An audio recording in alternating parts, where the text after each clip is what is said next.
श्री शिवाय नमस्तुभ्यम। हरे कृष्ण। आप सभी का दिन शुभ हो। प्रिय श्रोताओं, आज शिव पुराण कथा का 15वां दिन है। हम सब जीवन में किसी न किसी सत्य की तलाश में हैं। सच्चा प्रेम, सच्चा संबंध, सच्चा उद्देश्य, पर उत्तर कहीं नहीं मिलता।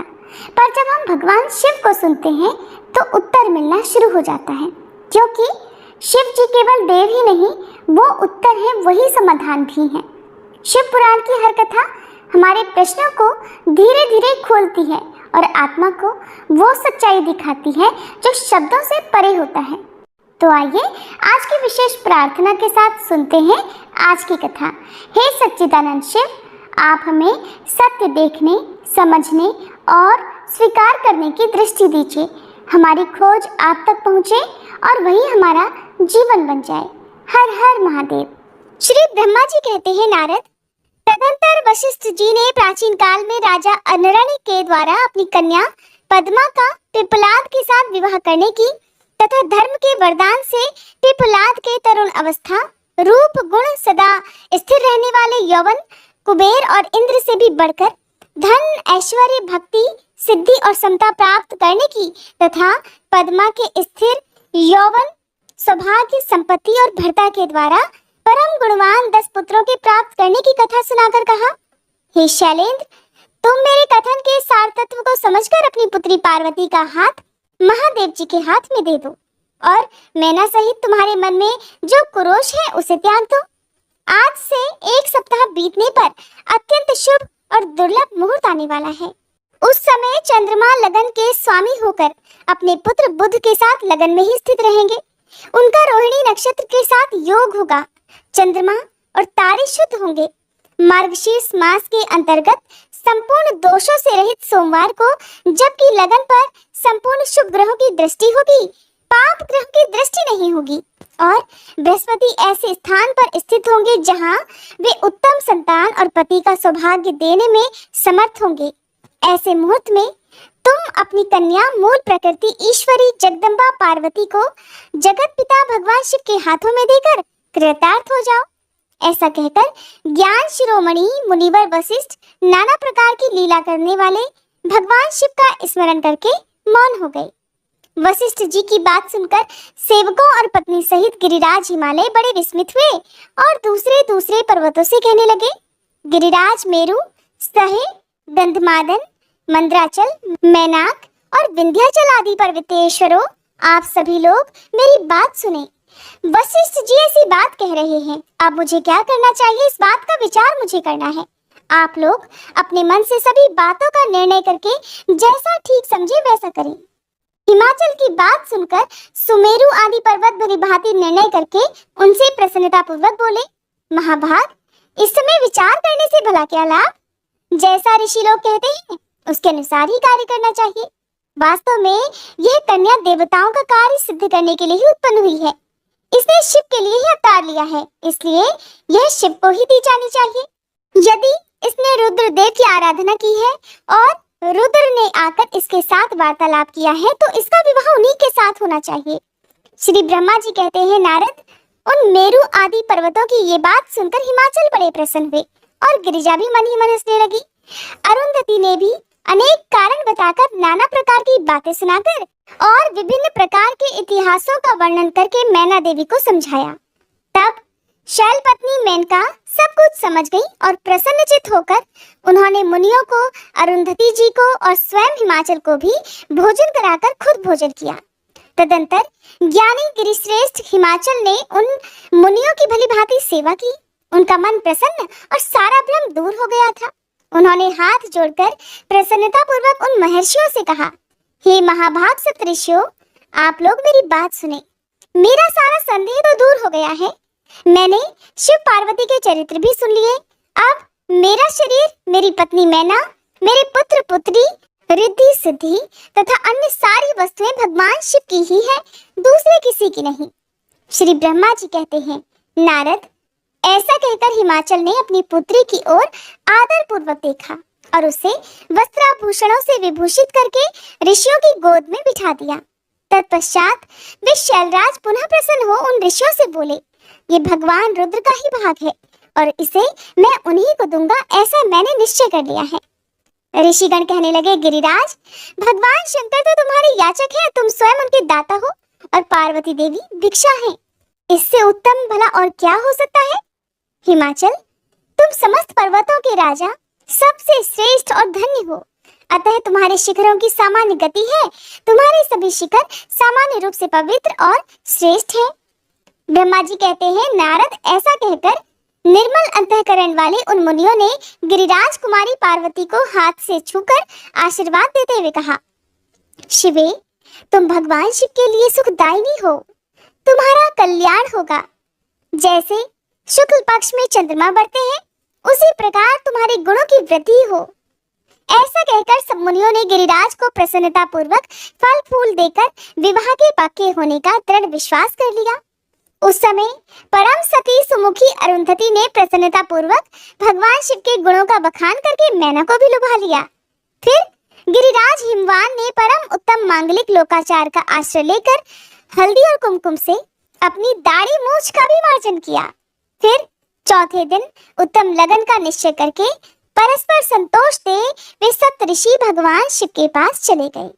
वहां जाकर शिव जी को नमस्कार और विविध स्तुतियों से उनका स्तवन करके वे वशिष्ठ आदि सभी मुनि परमेश्वर शिव से इस प्रकार कहने लगे, हे देवाधिदेव महादेव, हे परमेश्वर, हे महाप्रभु, आप प्रेम पूर्वक हमारी बात सुनिए। आपके इन सेवकों ने जो कार्य किया है उसे भी जान लीजिए। महेश्वर, हमने नाना प्रकार के सुंदर वचन और इतिहास सुनाकर गिरिराज और मैना को समझा दिया है। गिरिराज ने आपके लिए पार्वती का वाग्दान कर दिया है, अब इसमें कोई ना नुकुर नहीं है। अब आप अपने पार्षदों और देवताओं के साथ उनके यहाँ विवाह के लिए जाइए। महादेव, हे प्रभु, अब शीघ्र ही हिमाचल के घर पधारिए और वेदोक्त रीति के अनुसार पार्वती जी का अपने लिए पाणी ग्रहण कीजिए। सप्त ऋषियों के ये वचन सुनकर लोकाचार परायण महेश्वर प्रसन्नचित होकर हंसते हुए इस प्रकार कहने लगे, महाभाग सप्त ऋषियों, विवाह को तो मैंने न कभी देखा है और न सुना ही है। तुम लोगों ने पहले जैसा देखा हो उसी के अनुसार विवाह की विशेष विधि का वर्णन करो। महेश्वर के उस लौकिक शुभ वचन को सुनकर वे ऋषिगण हंसते हुए देवाधिदेव भगवान सदाशिव से इस प्रकार बोले, प्रभु, आप पहले तो भगवान विष्णु को विशेषतः उनके पार्षदों सहित शीघ्र बुलवा लीजिए, फिर पुत्रों सहित ब्रह्मा जी को, देवराज इंद्र को, समस्त ऋषियों को, यक्ष, गंधर्व, किन्नर, सिद्ध, विद्याधर और अप्सराओं को प्रसन्नता पूर्वक आमंत्रित कीजिए। इनको और अन्य सभी लोगों को यहाँ सादर बुलवा लीजिए। वे सब मिलकर आपके कार्य का साधन कर लेंगे, इसमें कोई संशय नहीं है प्रभु। ब्रह्मा जी कहते हैं, नारद, ऐसा कहकर वे सातों ऋषि उनकी आज्ञा लेकर भगवान शंकर की स्थिति का वर्णन करते हुए वहां से प्रसन्नता पूर्वक अपने धाम को चले गए। श्री नारद जी ने पूछा, हे तात, हे महाप्राज्ञ प्रभु, आप कृपा पूर्वक ये बताइए कि सप्त ऋषियों के चले जाने पर हिमाचल ने फिर क्या किया? ब्रह्मा जी कहने लगे, मुनीश्वर, अरुंधति सहित उन ऋषियों के चले जाने पर हिमवान ने जो कार्य किया वो तुम्हें बता रहा हूँ, ध्यान पूर्वक सुनो। सप्त ऋषियों के जाने के बाद अपने मेरु आदि भाई बंधुओं को आमंत्रित करके पुत्र और पत्नी सहित महामनस्वी गिरिराज हिमवान बड़े हर्ष का अनुभव करने लगे। उसके बाद ऋषियों की आज्ञा के अनुसार हिमवान ने अपने पुरोहित गर्ग जी से बड़ी प्रसन्नता के साथ लगन पत्रिका लिखवाई। उस पत्रिका को उन्होंने भगवान शिव के पास भेजा। पर्वतराज के बहुत से आत्मीयजन प्रसन्न मन से नाना प्रकार की सामग्रियां लेकर वहां गए।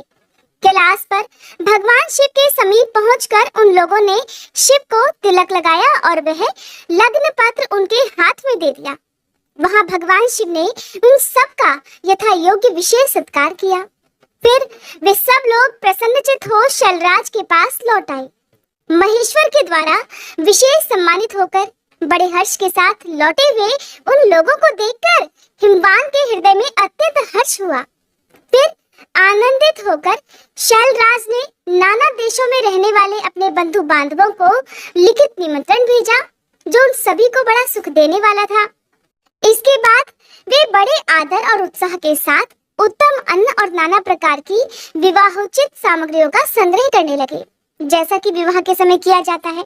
उन्होंने चावल, गुड़, शक्कर, आटा, दूध, दही, घी, मिठाई, नमकीन पदार्थ, मक्खन, पकवान, महान स्वादिष्ट रस और नाना प्रकार के व्यंजन इतने अधिक एकत्रित कर लिए कि सूखे पदार्थों के तो पहाड़ से खड़े हो गए और द्रव पदार्थों की बावड़ियां बन गई।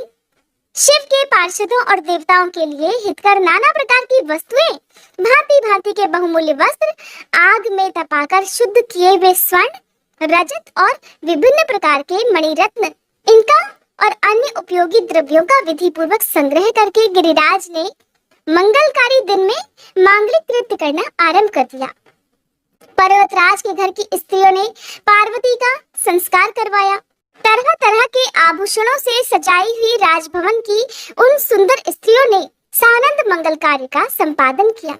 नगर के ब्राह्मणों की स्त्रियों ने स्वयं बड़े हर्ष के साथ लोकाचार का अनुष्ठान किया। उसमें मंगल पूर्वक भांति भांति के उत्सव मनाए गए। हर्ष भरे हृदय से उत्तम मंगलाचार का संपादन करके हिमालय भी सर्वतोभावेन बड़े प्रसन्न हुए और अपने निमंत्रित बंधु बांधवों के आगमन की उत्सुकता पूर्वक प्रतीक्षा करने लगे। इसी बीच में उनके निमंत्रित बंधु बांधव भी आने लगे। देवताओं के निवास भूत गिरिराज सुमेरु दिव्य रूप धारण करके नाना प्रकार के मणियों और महारत्नों को यत्न पूर्वक साथ लेकर अपने स्त्री पुत्रों के साथ हिमालय के घर पर आए। मंद्राचल, अस्ताचल, उदयाचल, मलय, दुर्दुर, निषद, गंधमादन, करवीर, महेंद्र, पारियात्र, क्रौंच, पुरुषोत्तम शैल, नील, त्रिकूट, चित्रकूट, वेंकट, श्रीशैल, गोकामुख, नारद, विंध्य, कालंजर, कैलाश तथा अन्य पर्वत दिव्य रूप धारण कर अपने स्त्री पुत्रों के साथ बहुत सारी भेंट सामग्री लेकर वहां उपस्थित हुए। दूसरे द्वीपों में तथा यहाँ भी जो जो पर्वत है वे सब हिमालय के घर पधार गए। शिवा और शिव का विवाह है ये जानकर सबने बड़ी प्रसन्नता के साथ वहां पदार्पण किया। शोणभद्र आदि नद और संपूर्ण नदियां दिव्य नर नारियों के रूप धारण कर नाना प्रकार के अलंकारों से अलंकृत होकर शिव पार्वती जी का विवाह देखने के लिए एकत्रित हो गए थे। गोदावरी, यमुना, सरस्वती, वेणी, गंगा, नर्मदा तथा अन्य श्रेष्ठ सरिताएं भी बड़ी प्रसन्नता के साथ हिमालय के यहाँ आईं। उन सब के आने से हिमालय की दिव्यपुरी सब ओर से भर गई। वह सब प्रकार की शोभाओं से संपन्न थी। वहाँ बड़े बड़े उत्सव हो रहे थे, ध्वजा पताकाएं फहरा रही थी। बंधनवारों से उसकी अधिक शोभा होती थी। चारों ओर चंदोवे तने होने से वहाँ पर सूर्य का दर्शन नहीं होता था। भांति भांति की नीली पीली आदि प्रभा उस पुरी की शोभा बढ़ा रही थी। हिमालय ने भी बड़ी प्रसन्नता के साथ अपने यहाँ पधारे हुए सभी स्त्री पुरुषों का यथा योग्य आदर सत्कार किया और सबको अलग अलग सुंदर स्थानों में ठहरा दिया। अनेकानेक उपयुक्त सामग्री देकर सभी को पूर्ण संतुष्ट किया। हे मुनि श्रेष्ठ, फिर शैलराज हिमवान ने प्रसन्न होकर महान उत्सव से परिपूर्ण अपने नगर को विचित्र रीति से सजाना आरंभ कर दिया। सड़कों को झाड़ बुहार कर उन पर छिड़काव कराया, उन्हें बहुमूल्य साधनों से सुसज्जित और शोभित किया।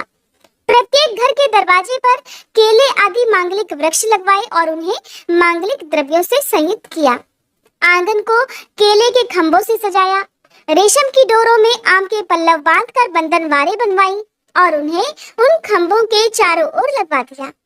मालती के फूलों की मालाएं उस आंगन के सब ओर लटका दी गईं।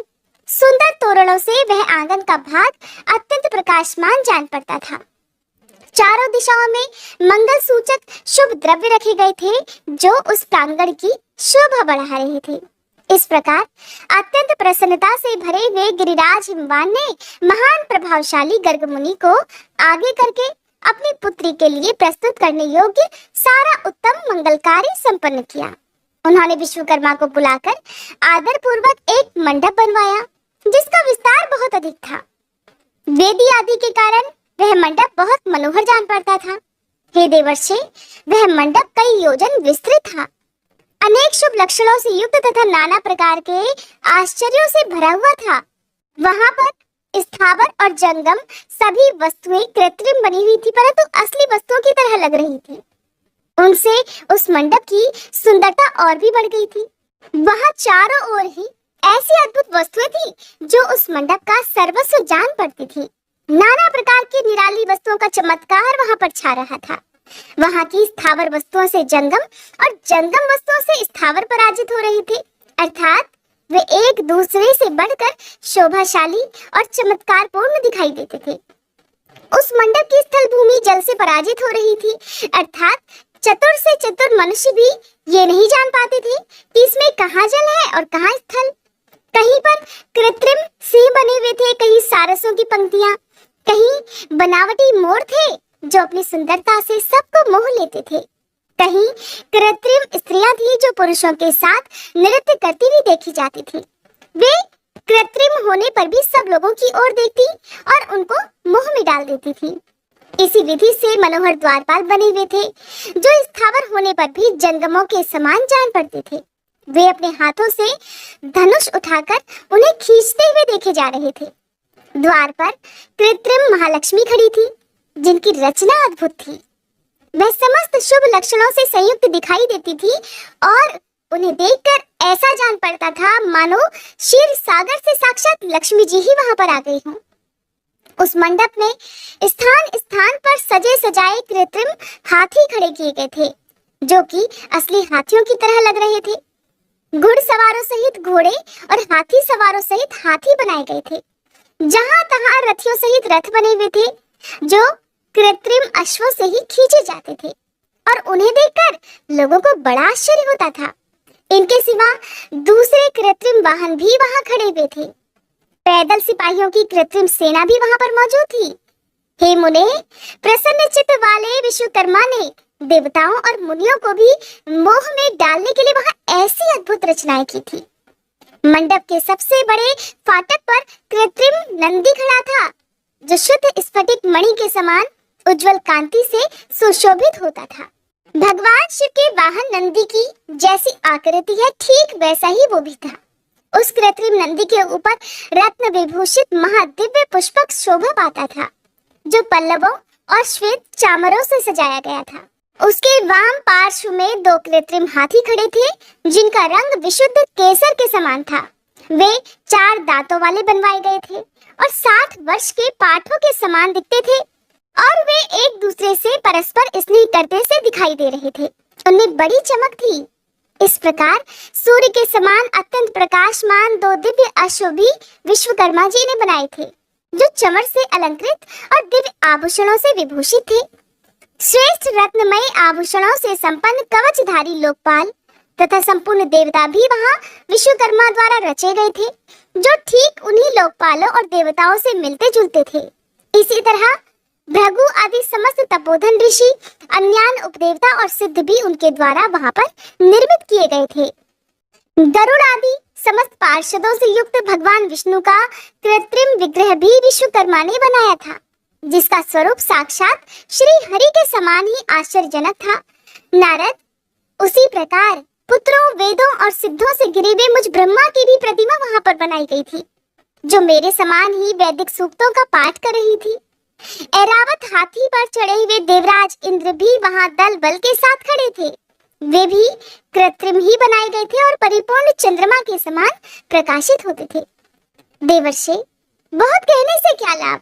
हिमाचल से प्रेरित हुए विश्वकर्मा ने वहां शीघ्र ही संपूर्ण देव समाज के कृत्रिम विग्रहों का निर्माण कर लिया था। इस प्रकार उन्होंने दिव्य मंडप की रचना की थी। वह मंडप अनेक आश्चर्यों से युक्त महान तथा देवताओं को भी मोह लेने वाला था। फिर गिरिराज हिमवान की आज्ञा से परम बुद्धिमान विश्वकर्मा ने देवता आदि के निवास के लिए उनके कृत्रिम लोकों का भी यत्न पूर्वक निर्माण किया। उन्हीं लोकों में उन्होंने उन देवताओं के लिए अत्यंत तेजस्वी, परम अद्भुत और सुखदायक बड़े बड़े दिव्य मंचों अर्थात सिंहासनों की भी रचना की। इसी तरह उन्होंने मुझ स्वयंभू ब्रह्मा के निवास के लिए क्षण भर में ही अद्भुत सत्य लोक की रचना कर डाली जो उत्तम दीप्त से उद्दीप्त हो रहा था।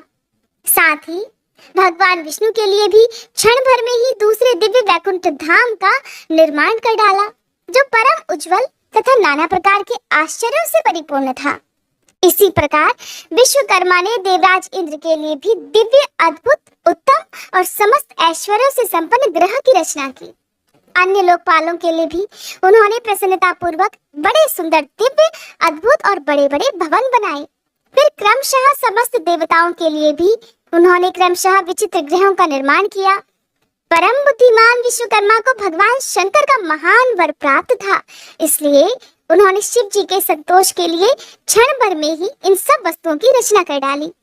फिर उसी प्रकार शंकर जी के लिए भी उन्होंने एक शोभाशाली ग्रह का निर्माण किया, जो शिव जी के चिन्ह से युक्त तथा शिवलोकवर्ती दिव्य भवन के समान ही अनुपम था। श्रेष्ठ देवताओं ने इसकी भूरी भूरी प्रशंसा की थी। वह परम उज्जवल महान प्रभापुंज से उद्भासित, उत्तम और अद्भुत था। विश्वकर्मा ने भगवान शिव की प्रसन्नता के लिए वहां ऐसी अद्भुत रचना की थी, जो परम उज्जवल होने के साथ ही साक्षात महादेव जी को भी आश्चर्य में डालने वाली थी।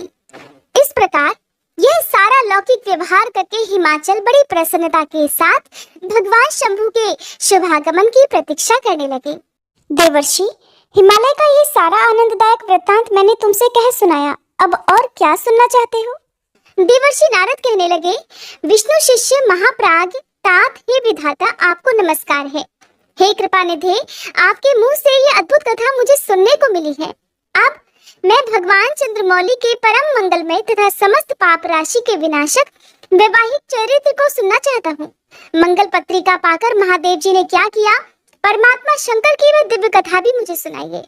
तो इस कथा को सुनाने से पहले, इससे पहले की वीडियो में मैंने आपसे एक प्रश्न पूछा था कि भगवान शिव हिमवान और मैना के घर कौन से वेश में गए थे उनकी परीक्षा लेने के लिए। तो भगवान शिव एक नट के वेश में गए थे। हो सकता है आप में से बहुत से लोगों ने वो अध्याय लास्ट तक ना सुना हो। जिन्होंने नहीं सुना हो तो आप दोबारा से एक बार फिर से उस वीडियो को सुन सकते हैं। तो श्री ब्रह्मा जी कहने लगे, बेटा तुम बड़े बुद्धिमान हो, भगवान शंकर के उत्तम यश को सुनो। मंगल पत्रिका पाकर भगवान शंकर ने जो कुछ किया वो बताता हूँ। भगवान शिव उस मंगल पत्रिका को प्रसन्नता पूर्वक हाथ में लेकर हृदय में बड़े हर्ष का अनुभव करते हुए हंसने लगे। फिर उन भगवान ने उसे लाने वालों का सम्मान किया, फिर उसे बांधकर विधि पूर्वक स्वीकार कर लिया। इसके बाद हिमाचल के यहाँ से आए हुए लोगों को बड़े आदर सम्मान के साथ उन्होंने विदा किया। फिर उन्होंने उन मुनियों से कहा, आप लोगों ने मेरे शुभ कार्य का भली भांति संपादन किया, अब मैंने विवाह स्वीकार कर लिया है, अतः आप सभी को मेरे विवाह में जरूर आना है। भगवान शंकर के ऐसे वचन सुनकर वे ऋषि बड़े प्रसन्न हुए और उन्हें प्रणाम कर उनकी परिक्रमा करके अपने परम सौभाग्य की सराहना करते हुए अपने धाम को चले गए। मुने, तदंतर महालीला करने वाले देवेश्वर भगवान शंभु ने लोकाचार का सहारा लेकर तत्काल ही तुम्हारा स्मरण किया और तुम भी नारायण नारायण कहते हुए अपनी वीणा बजाते हुए वहां तत्काल ही आ गए। बड़े प्रसन्न थे और मस्तक झुकाकर प्रणाम कर हाथ जोड़कर विनीत भाव से वहां पर खड़े हो गए। तब भगवान से कहने लगे कि नारद, तुम्हारे उपदेश से देवी पार्वती ने तो बड़ी भारी तपस्या की, जिससे संतुष्ट होकर मैंने उन्हें ये वर दिया कि मैं पति रूप से तुम्हारा पानी ग्रहण करूंगा। पार्वती की भक्ति देखकर मैं उनके वश में हो गया हूँ, इसलिए उनके साथ मैं अब विवाह करूंगा। सप्त ऋषियों ने लगन का साधन और शोधन कर दिया है, इसलिए आज से ठीक 7वें दिन मेरा विवाह होगा। उस अवसर पर लौकिक रीति का आश्रय लेकर मैं महान उत्सव करूंगा। हे मुने, तुम विष्णु आदि सभी देवताओं, मुनियों और सिद्धों को तथा अन्य सभी लोगों को मेरी ओर से निमंत्रित करो। सब लोग मेरे शासन की गुरुता को समझकर प्रसन्नता और उत्साह के साथ सभी प्रकार से सज धज कर स्त्री पुत्रों को साथ लेकर यहाँ आए।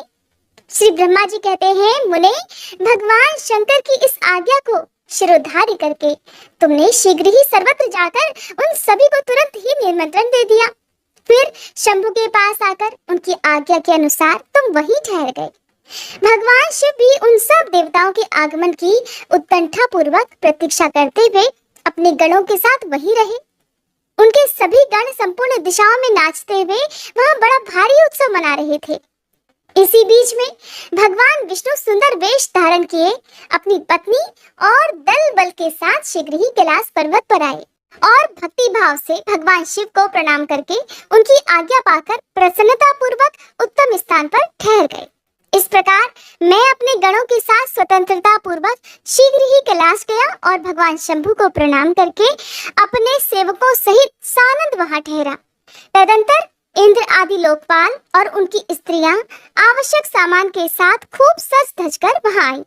वे सब के सब उत्सव मना रहे थे। फिर मुनि, नाग, सिद्ध, उपदेवता और अन्य लोग भी निमंत्रित होकर उत्सव मनाते हुए वहां आ गए। उस समय महेश्वर ने वहां आए हुए सभी देवता आदि का पृथक पृथक सहर्ष स्वागत सत्कार किया। फिर तो कैलाश पर्वत पर बड़ा अद्भुत और महान उत्सव होने लगा। देवांगनाओं ने उस अवसर पर यथा योग्य नृत्य आदि किया। विष्णु आदि जो देवता भगवान शंभु की वैवाहिक यात्रा संपन्न कराने के लिए इस समय वहां आए हुए थे, वे सब यथास्थान ठहर गए। भगवान शिव की आज्ञा पाकर सब लोग उनके प्रत्येक कार्य को अपना ही कार्य समझकर नियंत्रित रूप से करने लगे और इसे शिव की सेवा मानने लगे। उस समय सातों मातृकाएं वहां बड़ी प्रसन्नता के साथ शिव को यथायोग्य आभूषण पहनाने लगी। हे मुनिश्रेष्ठ, परमेश्वर भगवान शिव का जो स्वाभाविक वेश था वही उनकी इच्छा से उनके लिए आभूषण की सामग्री बन गया। उस समय चंद्रमा स्वयं उनके मुकुट के स्थान पर जा विराजे। उनका जो सुंदर ललाटवर्ती तीसरा नेत्र था वही शुभ तिलक बन गया। मुने कानों के आभूषणों के रूप में जो दो सर्प बताए गए हैं वे नाना प्रकार के रत्नों से युक्त दो कुंडल बन गए। अन्य अंगों में स्थित सर्प उन अंगों के अति रमणीय नाना रत्नमय आभूषण हो गए।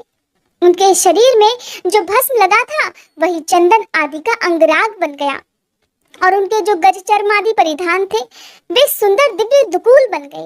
इस प्रकार उनका रूप इतना सुंदर हो गया कि उसका वर्णन कर पाना ही कठिन है। वे साक्षात ईश्वर तो थे ही, उन्होंने पूरा पूरा ऐश्वर्य प्राप्त कर लिया था। फिर समस्त देवता, यक्ष, दानव, नाग, पक्षी, अप्सरा और महर्षि गण मिलकर भगवान शिव के पास गए और महान उत्सव मनाते हुए प्रसन्नता पूर्वक उनसे इस प्रकार बोले, हे महादेव, हे महेश्वर, अब आप महादेवी गिरिजा को ब्याह लाने के लिए हम लोगों के साथ चलिए। चलिए, हम पर कृपा कीजिए प्रभु। फिर विज्ञान से प्रसन्न हृदय वाले भगवान विष्णु ने भगवान शंकर को भक्ति भाव से प्रणाम करके उपयुक्त प्रस्ताव के अनुरूप ही बात कही। भगवान विष्णु कहने लगे, हे शरणागत वत्सल देवादिदेव, हे महादेव, हे प्रभु, आप अपने भक्तजनों का कार्य सिद्ध करने वाले हैं, अतः मेरा एक निवेदन सुनिए।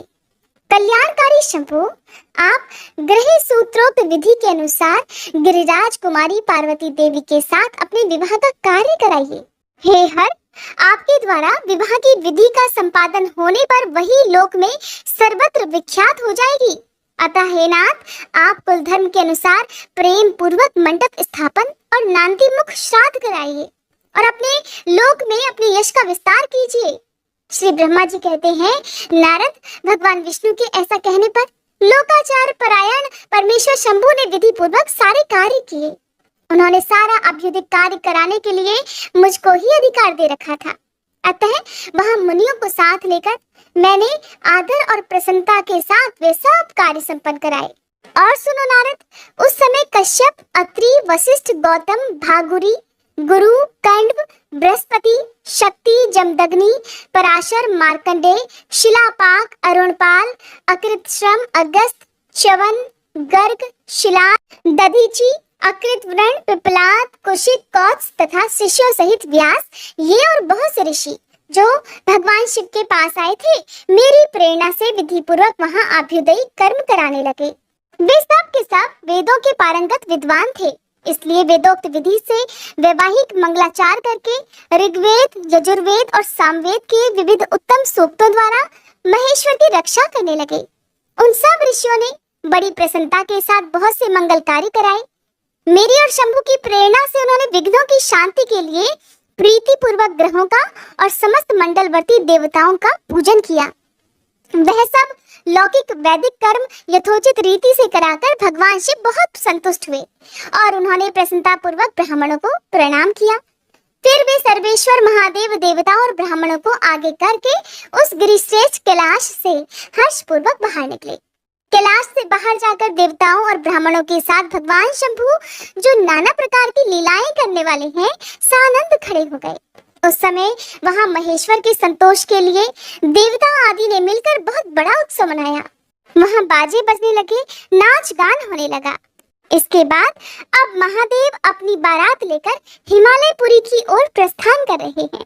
श्री ब्रह्मा जी कहते हैं, हे मुने, फिर भगवान शंभु ने नंदी आदि सभी गणों को अपने साथ हिमाचलपुरी को चलने की प्रसन्नता पूर्वक आज्ञा देते हुए कहा, मेरे प्रिय पार्षद गणों, तुम लोग थोड़े से गणों को यहाँ रखकर शेष सभी लोग मेरे साथ बड़े उत्साह और आनंद से युक्त होकर गिरिराज हिमवान के नगर को चलो।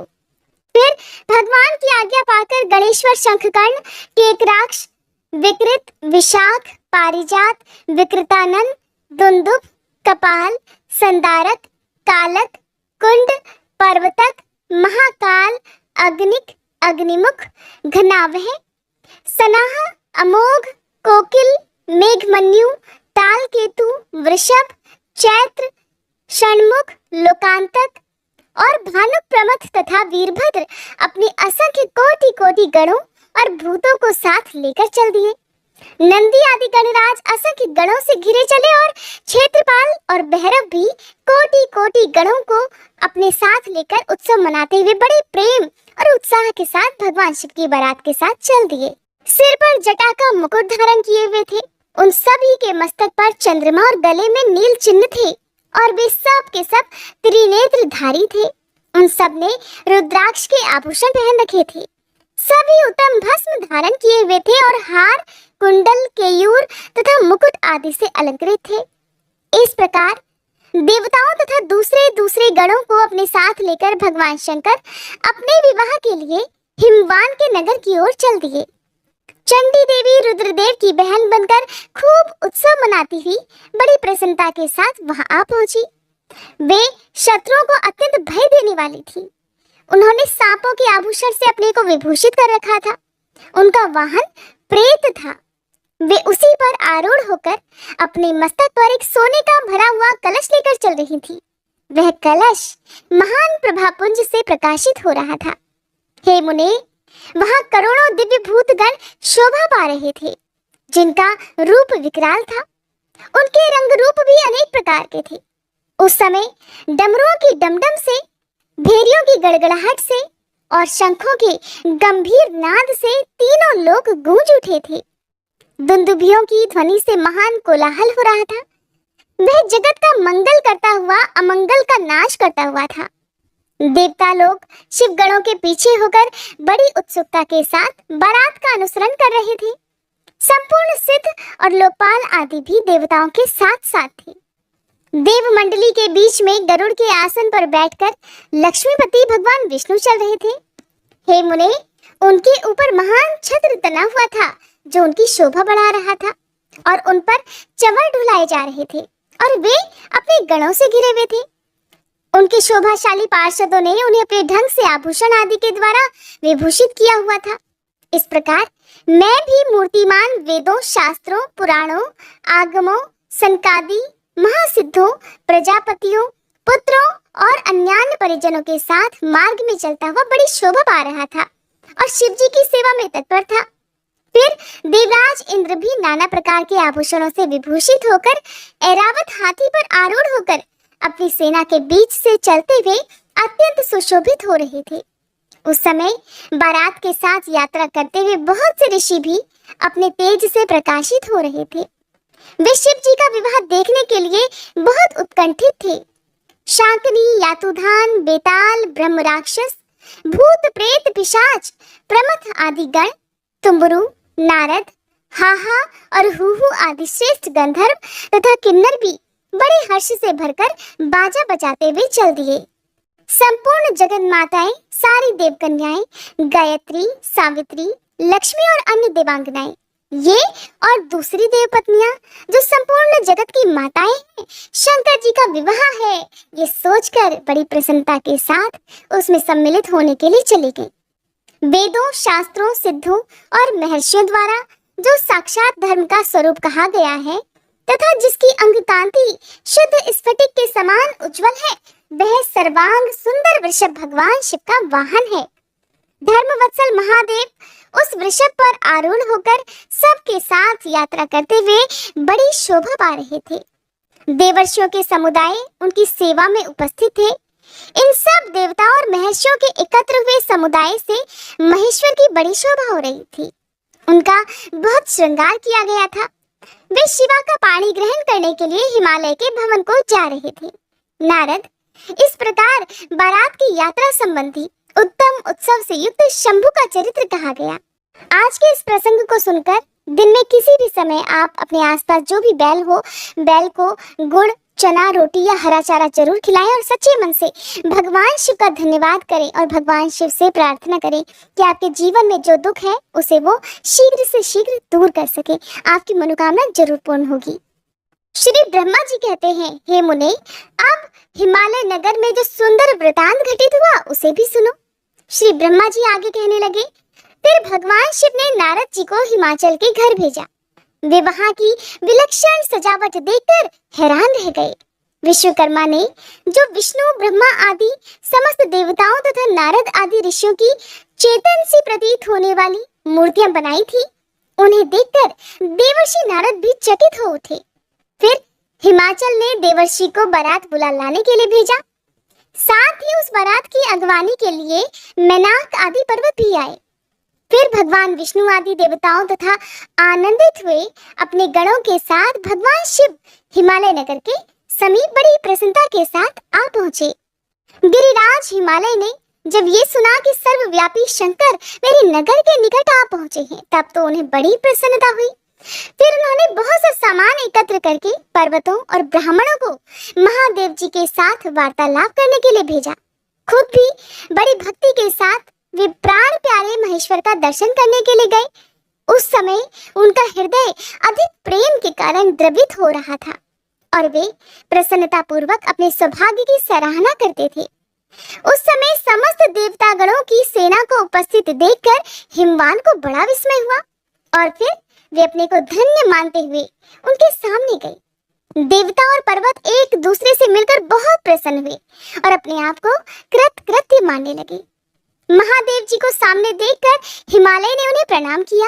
साथ ही समस्त पर्वतों और ब्राह्मणों ने भी सदाशिव की वंदना की। द्वार पर खड़े हुए एक औघड़दानी के गले में सर्पों की माला, शरीर में भस्म और बहुत भयानक रूप देखकर, जिनके हाथ में त्रिशूल था, आंखें भयानक थी, उनकी आकृति विकराल थी, तो ये रूप देखकर देवी पार्वती अर्थात देवी शिवा की माता बहुत डर गई, चकित हो गई, व्याकुल होकर कांपने लगी और मूर्छित हो गई। कहने लगी, ऐसे औघड़दानी के ऐसे विभत्स रूपधारी के साथ तो मैं अपनी पुत्री का विवाह कदापि नहीं कर सकती। महादेव जी को सामने देखकर हिमालय ने उन्हें प्रणाम किया। साथ ही समस्त पर्वतों और ब्राह्मणों ने भी सदाशिव की वंदना की। वे वृषभ पर आरूढ़ थे, उनके मुख पर प्रसन्नता छा रही थी। वे नाना प्रकार के आभूषणों से विभूषित थे और अपने दिव्य अंगों के लावण्य से संपूर्ण दिशाओं को प्रकाशित कर रहे थे। उनका श्री अंग अत्यंत महीन, नूतन और सुंदर रेशमी वस्त्र से सुशोभित था। उनके मस्तक का मुकुट उत्तम रत्नों से जटित होने के कारण बड़ी शोभा पा रहा था। वे अपनी पावन प्रभा का प्रसार करते हुए मंद मंद मुस्कुरा रहे थे। उनका प्रत्येक अंग भूषण बने हुए सर्पों से युक्त था और उनकी अंग कांति बड़ी ही अद्भुत दिखाई दे रही थी। दिव्य कांति से संपन्न उन महेश्वर की सुरेश्वर गण हाथ में चवर लेकर सेवा कर रहे थे। उनके बाएं भाग में भगवान विष्णु थे और दाहिने भाग में मैं अर्थात ब्रह्मा जी थे। पीछे देवराज इंद्र थे और अन्य देवता आदि भी पीछे और अगल बगल में विद्यमान थे। नाना प्रकार के देवता आदि उन लोक कल्याणकारी भगवान शंकर की स्तुति करते जाते थे। उन्होंने स्वेच्छा से ही दिव्य शरीर धारण कर रखा था। वास्तव में वे साक्षात परब्रह्म परमात्मा, सभी के ईश्वर, उपासकों को मनोवांछित वर देने वाले, कल्याणमय गुणों से युक्त, प्राकृत गुणों से रहित, भक्तों के अधीन रहने वाले, सब पर कृपा करने वाले, प्रकृति और पुरुष से भी विलक्षण तथा सच्चिदानंद स्वरूप हैं। उनके दर्शन के बाद हिमवान ने भगवान शिव के वाम भाग में अच्युत श्री हरि का दर्शन किया, जो नाना प्रकार के आभूषणों से विभूषित होकर विनुतानंदन गरुड़ की पीठ पर विराजमान थे। मुने, भगवान के दाहिने भाग में उन्होंने 4 मुखों से युक्त महाशोभाशाली तथा अपने परिवार से संयुक्त मुझ ब्रह्मा को देखकर मेरी भी स्तुति की। भगवान शिव के सदा ही अत्यंत प्रिय इन दोनों देवेश्वरों का दर्शन करके परिवार सहित गिरिराज ने आदर पूर्वक प्रणाम किया। इसी प्रकार भगवान शिव के पीछे तथा अगल बगल में खड़े हुए दीप्तमान देवता आदि को भी देखकर गिरिराज ने उन सब के सामने मस्तक झुकाया। फिर शिव जी की आज्ञा से आगे होकर हिमवान अपने नगर को गए। उनके साथ महादेव जी, भगवान विष्णु तथा स्वयंभू ब्रह्मा भी मुनियों और देवताओं सहित शीघ्रता पूर्वक चलने लगे। हे मुने, उस अवसर पर मैना के मन में भगवान शिव के दर्शन करने की इच्छा हुई, इसलिए उन्होंने तुम्हें बुलवाया। उस समय भगवान शिव से प्रेरित होकर उनका हार्दिक अभिप्राय पूर्ण करने की इच्छा से तुम वहां गए। मैना तुम्हें प्रणाम करके इस प्रकार कहने लगी, हे मुने, गिरिजा के होने वाले पति को पहले मैं देखूंगी। शिव का कैसा रूप है जिसके लिए मेरी बेटी ने ऐसा उत्कृष्ट तपस्या की है। तात, उस समय भगवान शिव भी मैना के भीतर के अहंकार को जानकर श्री विष्णु और मुझसे अद्भुत लीला करते हुए इस प्रकार बोले। शिव कहने लगे, तात, आप दोनों मेरी आज्ञा से देवताओं सहित अलग अलग होकर गिरिराज के द्वार पर चलिए, हम पीछे से आएंगे। ये सुनकर भगवान श्री हरि ने सब देवताओं को बुलाकर वैसा करने के लिए ही कहा। शिव जी के चिंतन में तत्पर रहने वाले देवताओं ने शीघ्र ही वैसी व्यवस्था करके उत्सुकता पूर्वक वहां से पृथक पृथक यात्रा की। मुने, मैना अपने घर के सबसे ऊपरी भवन में तुम्हारे साथ खड़ी हुई थी। उस समय भगवान विश्वेश्वर ने अपने को ऐसी वेशभूषा में दिखाया जिससे मैना के हृदय को ठेस पहुंचे। सबसे पहले बारात में विविध वाहनों पर विराजित खूब सजे धजे बाजे गाजे के साथ पताकाएं फहराते हुए वसु आदि गंधर्व आए। फिर मणिग्रीव आदि यक्ष, फिर क्रम से यमराज, नैऋति, वरुण, वायु, कुबेर, ईशान, देवराज, इंद्र, चंद्रमा, सूर्य, भृगु आदि मुनीश्वर तथा ब्रह्मा आए। ये सब उत्तरोत्तर एक से एक विशेष सुंदर शोभामय रूप गुण से संपन्न थे। इनमें से प्रत्येक दल के स्वामी को देखकर मैना पूछती थी, क्या यही शिव है? नारद जी कहते, ये तो शिव के सेवक हैं। मैना ये सुनकर बड़ी प्रसन्न होती और हर्ष में भरकर मन ही मन खुद से कहती कि ये उनके सेवक ही जब इतने सुंदर हैं, तब तो वे सबके स्वामी शिव पता नहीं कितने सुंदर होंगे। इसी बीच में वहां भगवान विष्णु पधारे। वे संपूर्ण शोभा से संपन्न श्रीमान, नूतन जलधर के समान श्याम तथा 4 भुजाओं से सुशोभित थे। उनका लावण्य करोड़ों कंदर्पों को लज्जित कर रहा था। वे पीतांबर धारण करके अपनी सहज प्रभा से प्रकाशित हो रहे थे। उनके सुंदर नेत्र प्रफुल्ल कमल की शोभा को छीन ले रहे थे। उनकी आकृति से शांति बरस रही थी। पक्षीराज गरुड़ उनके वाहन थे। शंख चक्र आदि लक्षणों से युक्त मुकुट आदि से विभूषित वक्ष स्थल में श्री वत्स का चिन्ह धारण किए हुए वे लक्ष्मीपति विष्णु अपने अप्रमेय प्रभापुंज से प्रकाशमान हो रहे थे। तब उन्हें देखते ही मैना के नेत्र चकित हो गए। वे बड़े हर्ष से बोली, अवश्य यही मेरी शिवा के पति साक्षात भगवान शिव है, इसमें कोई संशय नहीं है। मुने, तुम भी लीला करने वाले ही ठहरे। अतः मैना की ये बात सुनकर उनसे इस प्रकार कहने लगे, देवी, ये शिवा के पति नहीं है, अपितु तो भगवान केशव हरि हैं। भगवान शंकर के संपूर्ण कार्यों के अधिकारी और उनके प्रिय हैं। पार्वती के पति जो दुल्हा शिव हैं, उन्हें इनसे भी बढ़कर समझना चाहिए। उनकी शोभा का वर्णन मुझसे नहीं हो सकता देवी। वे ही संपूर्ण ब्रह्मांड के अधिपति, सर्वेश्वर तथा स्वयं प्रकाश परमात्मा हैं। श्री ब्रह्मा जी कहते हैं, नारद, तुम्हारी इस बात को सुनकर मैना ने उन शुभ लक्षणा उमा को महान धन वैभव से संपन्न, सौभाग्यवती तथा तीनों कुलों के लिए सुखदायिनी माना।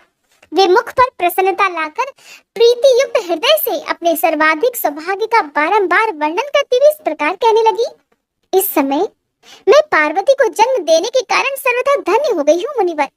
ये गिरिराज भी धन्य है तथा मेरा सब कुछ परम धन्य हो गया। जिन जिन अत्यंत तेजस्वी देवताओं और देवेश्वरों का मैंने दर्शन किया है, इन सब के जो पति हैं, वे मेरी पुत्री के पति होंगे। उनके सौभाग्य का क्या वर्णन किया जाए।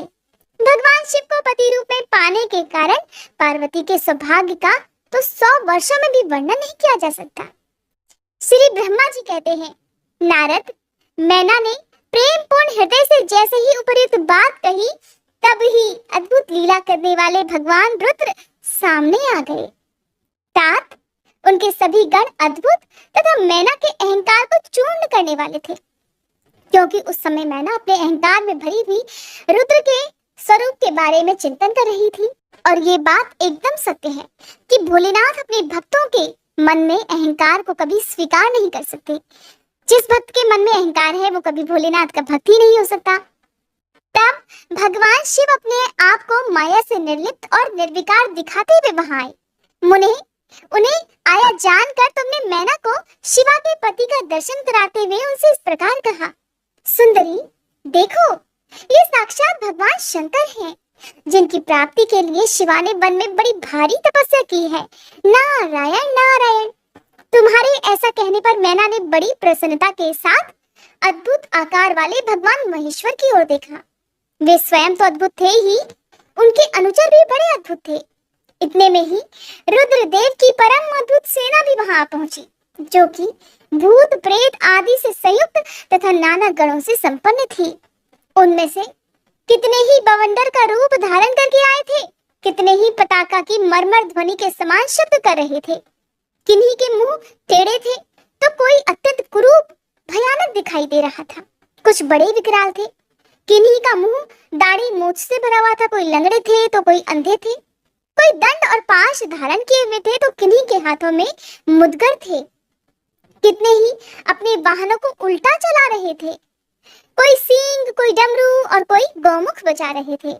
गणों में से कितने के तो मुंह ही नहीं थे, कितनों के मुख पीठ की ओर लगे थे और बहुतों के बहुत सारे मुख भी थे।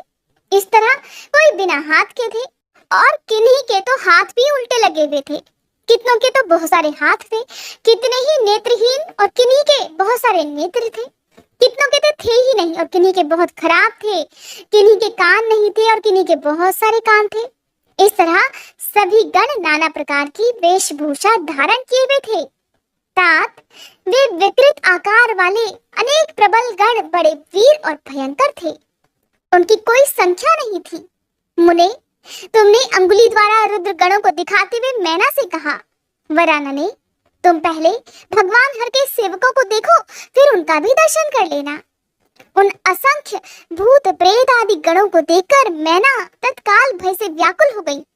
उन्हीं के बीच में भगवान शंकर भी थे, जो निर्गुण होते हुए भी परम गुणवान थे, जो वृषभ पर सवार थे। उनके 5 मुख थे और प्रत्येक मुख में थे 3-3 नेत्र। उनके सारे अंगों में विभूति लगी हुई थी, जो उनके लिए भूषण का काम देती थी। मस्तक पर जटाजूट और चंद्रमा का मुकुट, 10 हाथ और उनमें से एक में कपाल लिए हुए, शरीर पर बाघंबर का दुपट्टा और हाथ में पिनाक और त्रिशूल, आंखें भयानक, आकृति विकराल और हाथी की खाल का वस्त्र। ये सब देखकर शिवा की माता बहुत डर गई, चकित हो गई, व्याकुल होकर कांपने लगी और उनकी बुद्धि चकरा गई।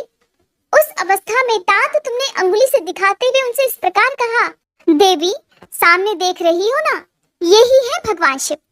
तुम्हारी ये बात सुनकर मैना दुख से भर गई और हवा के झोंके खाकर गिरी हुई लता के समान तुरंत धरती पर गिर पड़ी। ये कैसा विकृत दृश्य है, मैं दुराग्रह में पड़कर ठगी गई। ऐसा कहकर मैना उसी क्षण मूर्छित हो गई। फिर सखियों ने जब नाना प्रकार के उपाय करके उनकी समुचित सेवा की, तब कहीं जाकर गिरिराज प्रिया मैना धीरे धीरे होश में आई। श्री ब्रह्मा जी कहते हैं, नारद, जब हिमाचल प्रिया सती मैना को चेत हुआ, तब वे अत्यंत शुद्ध होकर विलाप और तिरस्कार करने लगी। पहले तो उन्होंने अपने पुत्रों की निंदा की, इसके बाद वे तुम्हें और अपनी पुत्री को दुर्वचन सुनाने लगी। मैना कहने लगी, मुने, पहले तो तुमने ये कहा कि शिवा शिव का वरण करेगी, पीछे मेरे पति हिमवान का कर्तव्य बताकर उन्हें आराधना पूजा में लगाया, परंतु इसका यथार्थ फल क्या देखा गया? विपरीत और अनर्थकारी। दुर्बुद्धि देवर्षि, तुमने मुझे अधम नारी को हर तरह से ठग लिया। फिर मेरी बेटी ने ऐसा तप किया जो मुनियों के लिए भी बड़ा कठिन था। उसकी उस तपस्या का ये फल मिला जो देखने वालों को भी दुख में डालता है। हाय, मैं क्या करूं? कहाँ जाऊं? कौन मेरे दुख को दूर करेगा? मेरा कुल आदि नष्ट हो गया, मेरे जीवन का भी नाश हो गया। कहाँ गए वे दिव्य ऋषि? पाऊं तो मैं उनकी दाढ़ी मूछ नोच लूं। वशिष्ठ की वो तपस्विनी पत्नी भी बड़ी धूर्ता है। वो स्वयं इस विवाह के लिए अगुआ बनकर आई थी। न जाने किन किन के अपराध से इस समय मेरा सब कुछ लुट गया। ऐसा कहकर मैना अपनी पुत्री शिवा की ओर देखकर उन्हें भी कटु वचन सुनाने लगी। कहने लगी, अरे दुष्ट लड़की, तूने ये कौन सा कर्म कर डाला जो मेरे लिए इतना दुखदायक सिद्ध हुआ है? तुझ दुष्टा ने स्वयं ही सोना देकर कांच खरीदा है, चंदन छोड़कर अपने अंगों में कीचड़ का ढेर पोत लिया। हाय हाय, हंस को उड़ाकर तूने पिंजड़े में कौवा पाल लिया, गंगा जल को दूर फेंककर कुएं का जल पी लिया। प्रकाश पाने की इच्छा से सूर्य को छोड़कर प्रयास पूर्वक तुमने जुगनू को पकड़ा है। पुत्री, चावल छोड़कर भूसी खा ली तुमने। घी फेंककर मोम के तेल का आदर पूर्वक भोग लगाया। सिंह का आश्रय छोड़कर सियार का सेवन किया। ब्रह्म विद्या छोड़कर कुत्सित गाथा का श्रवण किया। बेटी, तूने तो घर में रखी हुई यश की मंगलमयी विभूति को दूर हटाकर चिता की अमंगलमयी राख अपने पल्ले से बांध ली, क्योंकि समस्त श्रेष्ठ देवताओं और विष्णु आदि परमेश्वरों को छोड़कर अपनी कुबुद्धि के कारण शिव को पाने के लिए ऐसा तप किया। तुझको, तेरी बुद्धि को, तेरे रूप को और तेरे चरित्र को भी बारंबार धिक्कार है। तुझे तपस्या का उपदेश देने वाले नारद को और तेरी सहायता करने वाली दोनों सखियों को भी धिक्कार है। पुत्री, हम दोनों माता पिता को भी धिक्कार है जिन्होंने तुझे जन्म दिया। नारद, तुम्हारी बुद्धि को भी धिक्कार है। सुबुद्धि देने वाले उन सप्त ऋषियों को भी धिक्कार है। तुम्हारे कुल को धिक्कार है। तुम्हारी क्रिया दक्षता को भी धिक्कार है। और तुमने जो कुछ किया उस सब को धिक्कार है। तुमने तो मेरा घर ही जला दिया। ये तो मेरा मरण ही है। ये पर्वतों के राजा आज मेरे निकट न आए। सप्त ऋषि लोग स्वयं मुझे अपना मुंह न दिखाएं। इन सब ने मिलकर क्या साधा? मेरे कुल का नाश करा दिया। हाय, मैं बांझ क्यों नहीं हो गई? मेरा गर्भ गल क्यों नहीं गया? मैं अथवा मेरी पुत्री मर ही क्यों न गई? अथवा राक्षस आदि ने भी आकाश में ले जाकर इसे खा क्यों नहीं डाला? अब आप सभी खुद ही आंखें बंद कर माता मैना के क्रोध का अंदाजा लगाइए कि इस समय माता मैना कितनी क्रोधित हो रही है कि खुद अपनी पुत्री से इस प्रकार कहने लगी, पार्वती, आज मैं तेरा सिर काट डालूंगी, परंतु इस शरीर के टुकड़े लेकर भी मैं क्या करूंगी? हाय हाय, तुझे छोड़कर मैं कहाँ चली जाऊं? मेरा तो जीवन ही नष्ट हो गया है। श्री ब्रह्मा जी कहते हैं, नारद, ये कहकर मैना मूर्छित होकर पृथ्वी पर गिर पड़ी। शोक रोष आदि से व्याकुल होने के कारण वे अपने पति के समीप नहीं गई। देवर्षि, उस समय सब देवता क्रमशः उनके निकट गए। सबसे पहले मैं पहुंचा। मुनि श्रेष्ठ, मुझे देखकर तुम स्वयं मैना से बोले। तब नारद ने कहा, यानी कि तुमने कहा, पतिव्रते, तुम्हें पता नहीं है, वास्तव में भगवान शिव का रूप बड़ा ही सुंदर है। उन्होंने तो लीला से ऐसा रूप धारण कर लिया है। नारायण नारायण, ये प्रभु का यथार्थ रूप नहीं है मैना। इसलिए तुम क्रोध छोड़कर स्वस्थ हो जाओ, हठ छोड़कर विवाह का कार्य करो और अपनी शिवा का हाथ शिव के हाथों में दे दो। तुम्हारी ये बात सुनकर देवर्षि मैना तुमसे कहने लगी, देवर्षि, यहाँ से चले जाओ, उठो और यहाँ से अभी चले जाओ। तुम दुष्टों और अधर्मों के शिरोमणि हो।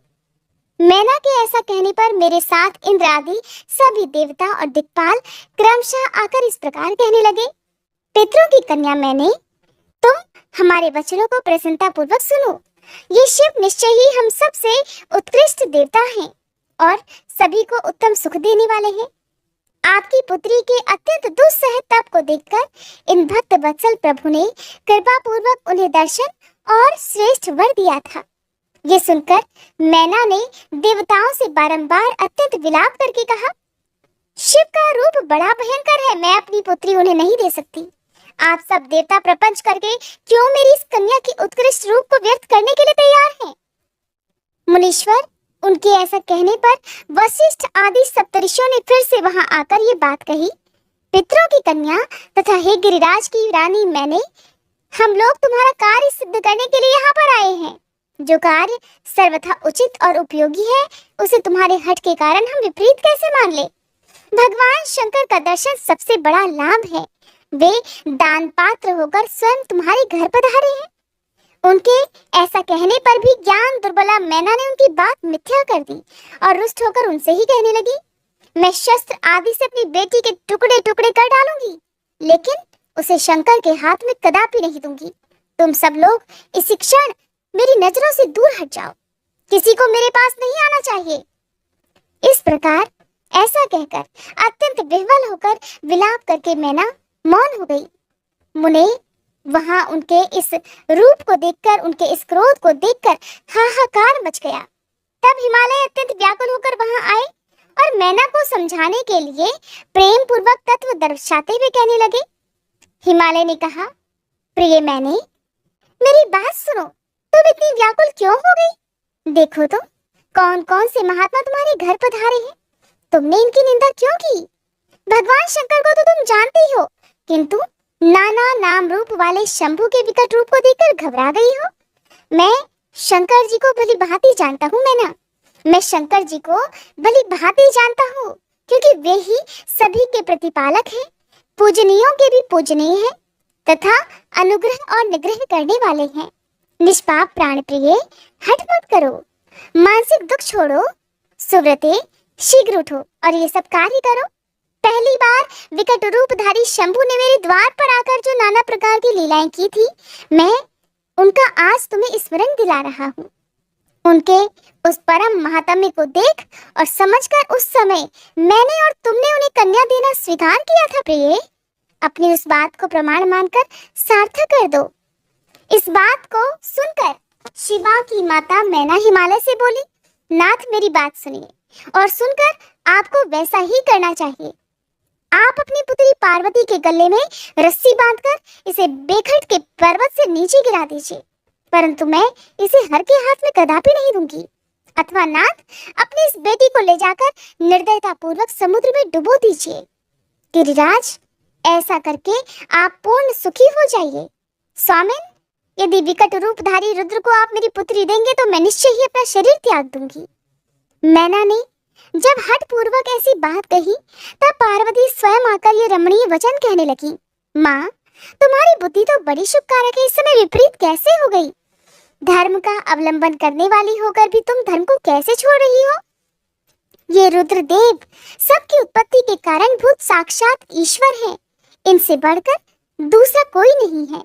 समस्त श्रुतियों में ये वर्णन है कि भगवान शंकर सुंदर रूप वाले तथा सुखद हैं, कल्याणकारी महेश्वर, समस्त देवताओं के स्वामी तथा स्वयं प्रकाश हैं। इनके नाम और रूप अनेक हैं। माता जी, श्री विष्णु और ब्रह्मा आदि भी इनकी सेवा किया करते हैं। ये सबके अधिष्ठान हैं, कर्ता, हर्ता और स्वामी हैं। विकारों की इन तक पहुंच नहीं है। माते, ये तीनों देवताओं के स्वामी, अविनाशी और सनातन हैं। इनके लिए ही सब देवता किंकर होकर तुम्हारे द्वार पर पधारे हैं और उत्सव मना रहे हैं। इससे बढ़कर सुख की बात और क्या हो सकती है माते? अतः यत्न पूर्वक उठो और अपना जीवन सफल करो। मुझे शिव के हाथों में सौंप दो माते, और अपने गृहस्थ आश्रम को सार्थक कर दो। माँ, मुझे परमेश्वर शंकर की सेवा में दे दो। मैं स्वयं तुमसे ये बात कहती हूँ, तुम मेरी इतनी सी ही विनती मान लो। यदि तुम इनके हाथों में मुझे नहीं दोगी तो मैं दूसरे किसी वर का वरण नहीं कर पाऊंगी, क्योंकि जो सिंह का भाग है उसे दूसरों को ठगने वाला सियार भला कैसे पा सकता है। माँ, मैंने मन, वाणी और क्रिया द्वारा स्वयं अपने वर का अर्थात हर का वरण कर लिया है। हर का ही वरण किया है। अब मैं उनके सिवा किसी और का वरण कदापि नहीं कर सकती हूँ। इसके आगे तुम्हारी जैसी इच्छा हो वो करो। श्री ब्रह्मा जी कहते हैं, नारद, पार्वती जी की ये बात सुनकर शैलेश्वर प्रिया मैना बहुत ही उत्तेजित हो गई और पार्वती को डांटती हुई दुर्वचन कहकर रोने और विलाप करने लगी। फिर स्वयं मैंने तथा सनकादि सिद्धों ने भी मैना को बहुत समझाया, परंतु वे तो किसी की बात न मानकर सबको डांटती फिर रही थी। इसी बीच में उनके सुदृढ़ और महान हठ की बात सुनकर शिव प्रिय भगवान विष्णु भी तुरंत वहां पहुंचे और इस प्रकार कहने लगे, देवी, तुम पितरों की मानसी पुत्री और उन्हें बहुत ही प्यारी हो, साथ ही गिरिराज हिमालय की गुणवती पत्नी भी हो। इस समय तुम्हारा संबंध साक्षात ब्रह्मा जी के उत्तम कुल से है। संसार में तुम्हारे सहायक भी ऐसे ही हैं। तुम धन्य हो। मैं तुमसे अधिक क्या कहूँ? तुम तो धन की आधारभूता हो, फिर धन का त्याग कैसे कर रही हो? तुम जरा अच्छी तरह सोचो तो सही। संपूर्ण देवता, ऋषि, ब्रह्मा जी और मैं सभी लोग विपरीत बात ही क्यों कहेंगे? तुम शिव को नहीं जानती? वे तो निर्गुण भी हैं और सगुण भी हैं, कुरूप भी हैं और सुरूप भी, सबके सेव्य तथा सत्पुरुषों के आश्रय हैं। उन्हीं ने मूल प्रकृति रूपा देवी ईश्वरी का निर्माण किया और उसके बगल में पुरुषोत्तम का निर्माण करके बिठाया। उन्हीं दोनों से सगुण रूप में मेरी तथा ब्रह्मा की उत्पत्ति हुई। फिर लोगों का हित करने के लिए वे स्वयं भी रुद्र रूप से प्रकट हुए। फिर वेद, देवता तथा स्थावर जंगम रूप से जो कुछ भी दिखाई देता है वो सारा जगत भी भगवान शंकर से ही उत्पन्न हुआ। उनके रूप का ठीक ठीक वर्णन अब तक भला कौन कर सका है? देवी अथवा कौन उनके रूप को जानता है? मैंने और ब्रह्मा जी ने भी जिनका अंत नहीं पाया, उनका पार दूसरा भला कौन पा सकता है? ब्रह्मा से लेकर कीट पर्यंत जो कुछ भी जगत दिखाई देता है वो सब शिव का ही रूप है, ऐसा जान लो। इस विषय में कोई अन्यथा विचार नहीं करना चाहिए। वे ही अपनी लीला से ऐसे रूप में अवतीर्ण हुए हैं और शिवा के तप के प्रभाव से तुम्हारे द्वार पर खड़े हैं। अतः हिमाचल की पत्नी मैना, तुम दुख छोड़ो और शिव का भजन करो। इससे तुम्हें महान आनंद प्राप्त होगा और तुम्हारा ये सारा क्लेश भी मिट जाएगा। श्री ब्रह्मा जी कहते हैं, नारद, इस प्रकार श्री विष्णु के समझाने पर मैना का मन कुछ कोमल हुआ। वे कुछ शांत हुई, परंतु शिव को कन्या ना देने का हठ उन्होंने तब भी नहीं छोड़ा। शिव जी की माया से मोहित होने के कारण उन्होंने ऐसा दुराग्रह किया। उस समय मैना ने शिव के महत्व को स्वीकार कर लिया। कुछ ज्ञान हो जाने पर उन्होंने श्री हरि से कहा, यदि भगवान शिव सुंदर शरीर धारण कर ले तब तो मैं उन्हें अपनी पुत्री दे सकती हूँ, अन्यथा कोटि उपाय करने पे भी कभी नहीं दूंगी। ये बात मैं सच्चाई और दृढ़ता के साथ कह रही हूँ। ऐसा कहकर दृढ़ता पूर्वक उत्तम व्रत का पालन करने वाली मैना शिव की इच्छा से प्रेरित होकर मौन हो गई। धन्य है शिव की माया जो सभी को मुंह में डाल देती है। श्री ब्रह्मा जी कहते हैं, नारद, उसी समय भगवान विष्णु से प्रेरित होकर तुम शीघ्र ही भगवान शंकर को अनुकूल बनाने के लिए अर्थात सुंदर बनाने के लिए उनके पास गए। वहां जाकर देवताओं का कार्य सिद्ध करने की इच्छा से नाना प्रकार के स्तोत्रों द्वारा तुमने रुद्रदेव को संतुष्ट किया। तुम्हारी बातें सुनकर शंभु ने प्रसन्नता पूर्वक अद्भुत, उत्तम और दिव्य रूप धारण कर लिया। ऐसा करके उन्होंने अपने दयालु स्वभाव का परिचय दिया। मुने, भगवान शंभु का वह स्वरूप कामदेव से भी अधिक सुंदर तथा लावण्य का परम आश्रय था। उसका दर्शन करके तुम बड़े प्रसन्न हुए और उस स्थान पर गए जहां सबके साथ मैना विद्यमान थी। वहां पहुंचकर तुम कहने लगे, नारायण नारायण, हे विशाल नेत्रों वाली मैंने, भगवान शिव के सर्वोत्तम रूप का दर्शन करो। ये रूप प्रकट करके उन करुणामय शिव ने तुम पर बड़ी ही कृपा की है। मुनि, तुम्हारी ये बात सुनकर शैलराज की पत्नी मैना आश्चर्यचकित हो गई। उन्होंने शिव के उस परमानंददायक रूप का दर्शन किया जो करोड़ों सूर्यों के समान तेजस्वी, सर्वांग सुंदर, विचित्र वस्त्रधारी तथा नाना प्रकार के आभूषणों से विभूषित था। वह अत्यंत प्रसन्न, सुंदर हास्य से सुशोभित, ललित लावण्य से लसित, मनोहर, गौरवर्ण, द्युतिमान तथा चंद्रलेखा से अलंकृत था। विष्णु आदि संपूर्ण देवता बड़े प्रेम से भगवान शिव की सेवा कर रहे थे। सूर्यदेव ने छत्र लगा रखा था। चंद्रदेव मस्तक का मुकुट बनकर उनकी शोभा बढ़ा रहे थे। इन सब साधनों से भगवान शंकर सर्वथा रमणीय जान पड़ रहे थे। उनका वाहन भी अनेक प्रकार के आभूषणों से विभूषित था। उसकी महाशोभा का तो वर्णन ही नहीं हो सकता था। गंगा और यमुना भगवान शिव को सुंदर चवर ढुला रही थी और आठों सिद्धियां उनके आगे आगे नाच रही थी। उस समय मैं भगवान विष्णु तथा इंद्र आदि देवता अपने अपने वेश को भली भांति विभूषित करके पर्वतवासी भगवान शिव के साथ चल रहे थे। नाना रूपधारी शिव के गण खूब सज धज कर अत्यंत आनंदित होकर शिव जी के आगे आगे चल रहे थे। सिद्ध, उपदेवता, समस्त मुनि और अन्य सभी लोग भी महान सुख का अनुभव करते हुए अत्यंत प्रसन्नता पूर्वक शिव जी के साथ यात्रा कर रहे थे। इस प्रकार देवता आदि सभी लोग विवाह देखने के लिए उत्कंठित होकर खूब सज धज कर अपनी पत्नियों के साथ परब्रह्म शिव का यशोगान करते हुए जा रहे थे। विश्वावसु आदि गंधर्व अप्सराओं के साथ होकर शंकर जी के उत्तम यश का गान करते हुए उनके आगे आगे चल रहे थे। हे मुनिश्रेष्ठ, महेश्वर के शैलराज के द्वार पर पधारते समय इस समय वहां नाना प्रकार का महान उत्सव हो रहा था। मुनीश्वर, उस समय वहां परमात्मा शिव की जैसी शोभा हो रही थी उसका विशेष रूप से वर्णन करने में कौन समर्थ हो सकता है। उन्हें वैसे विलक्षण रूप में देखकर मैना तो क्षण भर के लिए चित्र लिखी सी रह गई। फिर बड़ी प्रसन्नता के साथ कहने लगी, हे महेश्वर, मेरी पुत्री धन्य है जिसने बड़ा भारी तप किया और उस तप के प्रभाव से आप मेरे इस घर में पधारे। पहले जो मैंने आप शिव की अक्षम्य निंदा की है उसे मेरी शिवा के स्वामी शिव आप क्षमा कर दीजिए और इस समय पूर्णतः प्रसन्न हो जाइए। श्री ब्रह्मा जी कहते हैं, नारद इस प्रकार बात करके चंद्रमौली शिव की स्तुति करती हुई शैलप्रिया मैना ने उन्हें हाथ जोड़कर प्रणाम किया। फिर वे लज्जित हो गई क्योंकि उन्होंने क्रोध में भगवान शिव का इतना अपमान जो किया था, उनके रूप की निंदा जो की थी। इतने में ही बहुत सी पूर्वासिनी स्त्रियां भगवान शिव के दर्शन की लालसा से अनेक प्रकार के काम धाम छोड़कर वहां आ पहुंची, जो जैसी थी जैसे ही रूप में थी वैसे ही अस्त व्यस्त रूप में दौड़ी चली आई। भगवान शंकर का वह मनोहर रूप देखकर वे सब मोहित हो गई। शिव जी के दर्शन से हर्ष को प्राप्त होकर प्रेम पूर्ण हृदय वाली वे नारियां महेश्वर की उस मूर्ति को अपने मनोमंदिर में बिठाकर इस प्रकार कहने लगी, अहो, हिमवान के नगर में निवास करने वाले लोगों के नेत्र आज सफल हो गए। जिस जिस व्यक्ति ने इस दिव्य रूप का दर्शन किया है निश्चय ही उसका जन्म सार्थक हो गया है।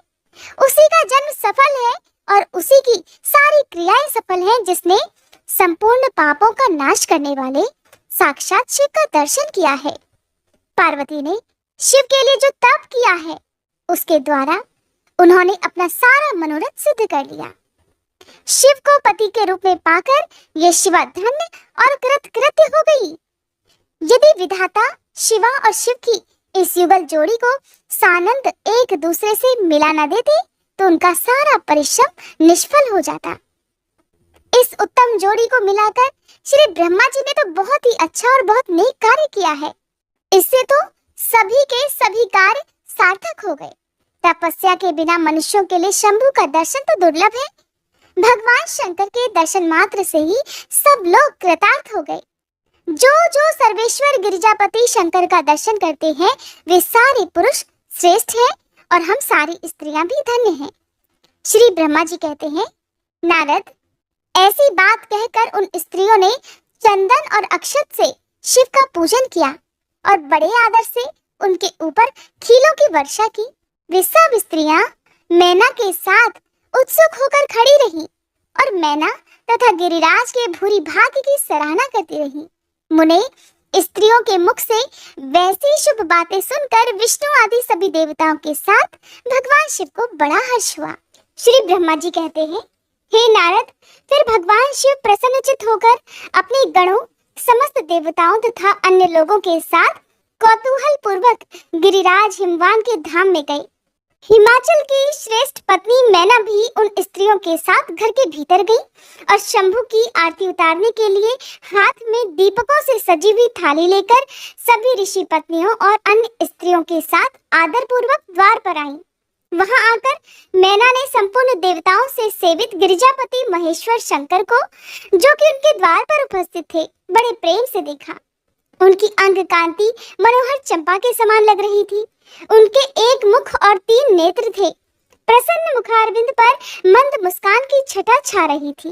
वे रत्न और स्वर्ण आदि से विभूषित थे। गले में मालती की माला पहने हुए थे। सुंदर रत्नमय मुकुट धारण करने से उनका मुखमंडल उज्जवल प्रभा से उद्भासित हो रहा था। कंठ में हार आदि सुंदर आभरण शोभा दे रहे थे। सुंदर कड़े और बाजूबंद उनकी भुजाओं को विभूषित कर रहे थे। अग्नि के समान निर्मल और अनुपम, अत्यंत सूक्ष्म, मनोहर, विचित्र और बहुमूल्य युगल वस्त्र से उनकी बड़ी शोभा हो रही थी। चंदन, अगर, कस्तूरी तथा मनोहर कुमकुम के अंगराग से उनके अंग विभूषित थे। उन्होंने हाथ में रत्नमय दर्पण ले रखा था और उनके दोनों नेत्र कज्जल से सुशोभित थे। उन्होंने अपनी प्रभा से सबको आच्छादित कर लिया था और वे अत्यंत मनोहर जान पड़ते थे। अत्यंत तरुण, परम सुंदर और आभरण भूषित अंगों से सुशोभित थे। कामनियों को अत्यंत कमनीय प्रतीत हो रहे थे। उनमें व्यग्रता का अभाव था। उनका मुखारविंद कोटि चंद्रमाओं से भी अधिक प्रकाशमान था।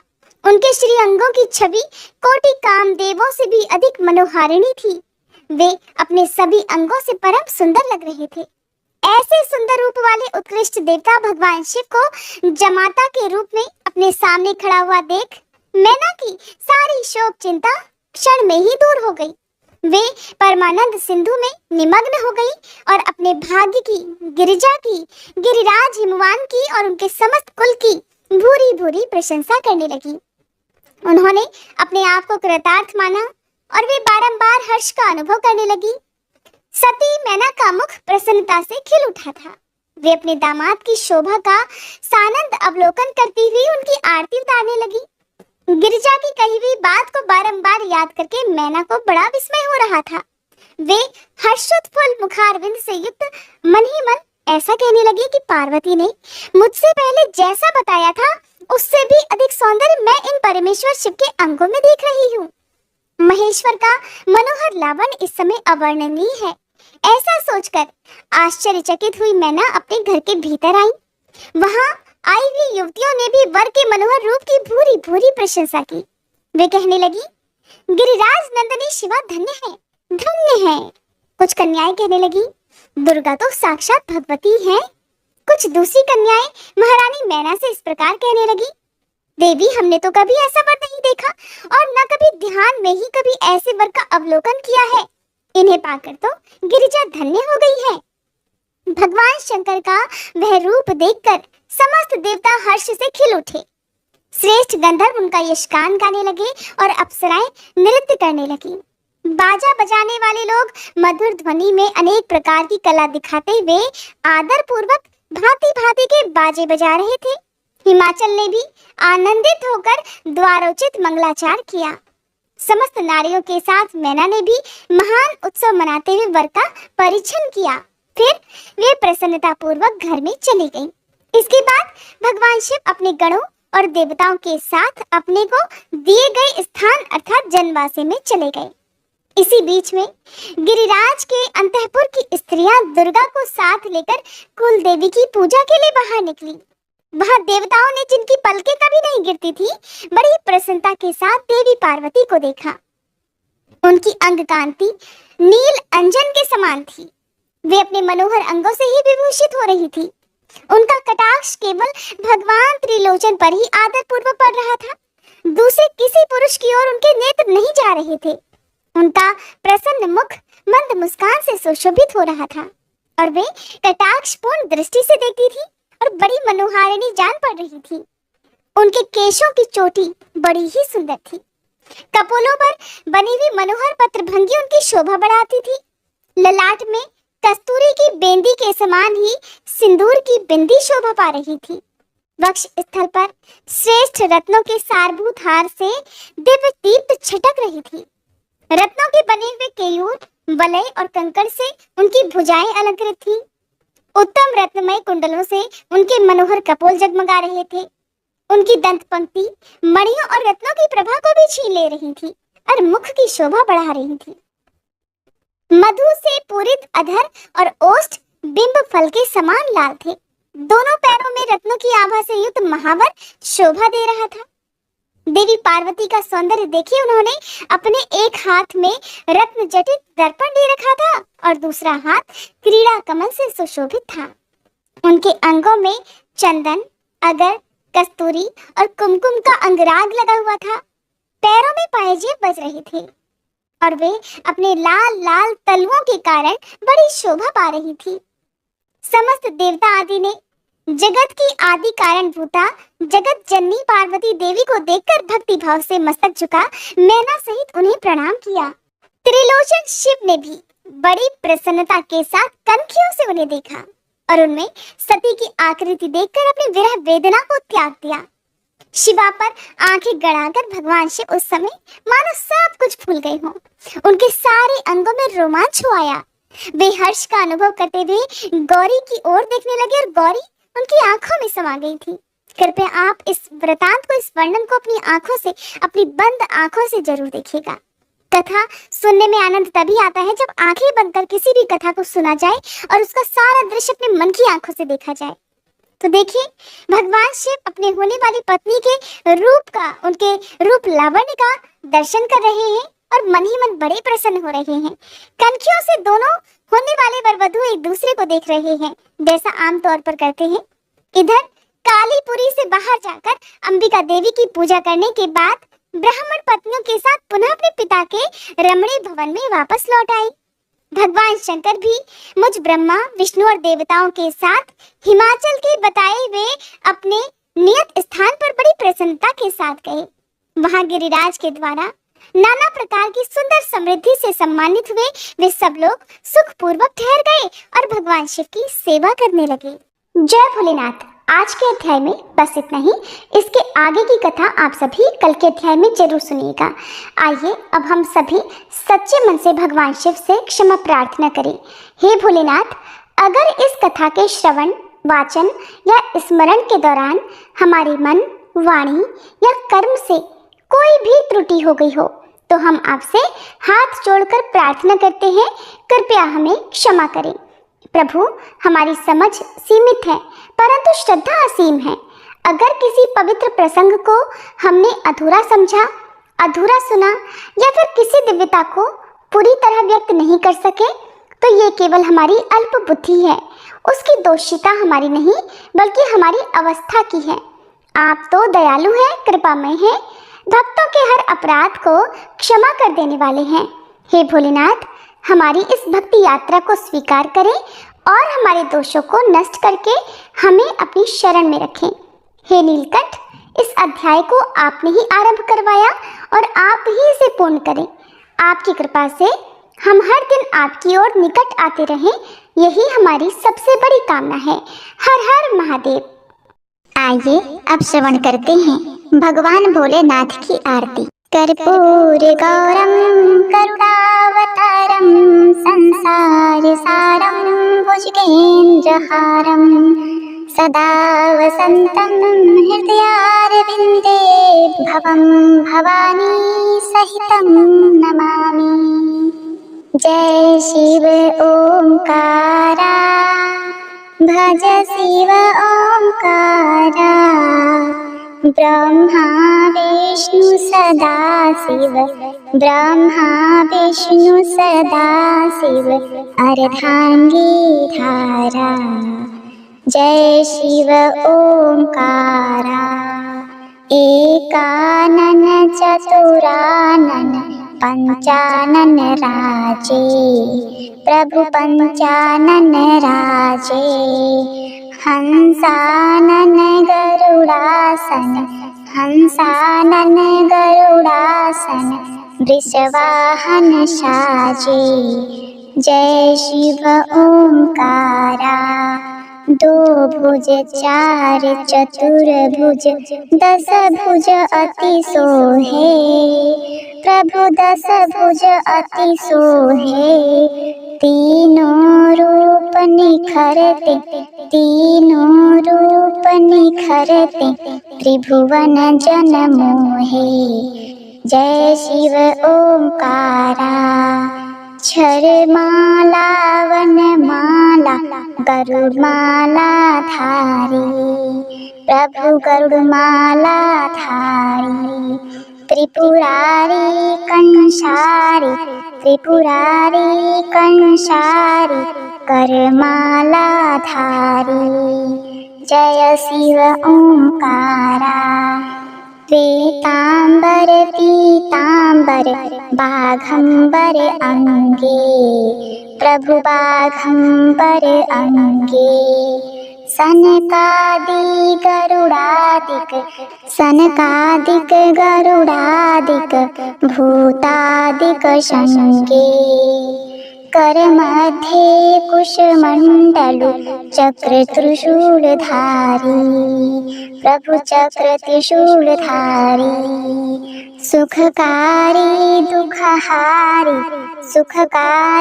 दुखहारी जगपालनकारी। ओम जय शिव ओंकारा। ब्रह्मा विष्णु सदा शिव जानत अविवेका, प्रभु जानत अविवेका। प्रणवाक्षर में शोभित ये तीनों एका। जय शिव ओंकारा। त्रिगुण स्वामी की आरती जो कोई नर गावे, प्रभु जो कोई नर गावे। भजत शिवानंद स्वामी मन वांछित पावे। जय शिव ओंकारा, जय शिव ओंकारा। भज शिव ओंकारा। ब्रह्मा विष्णु सदा शिव अर्धांगी धारा। जय शिव ओंकारा।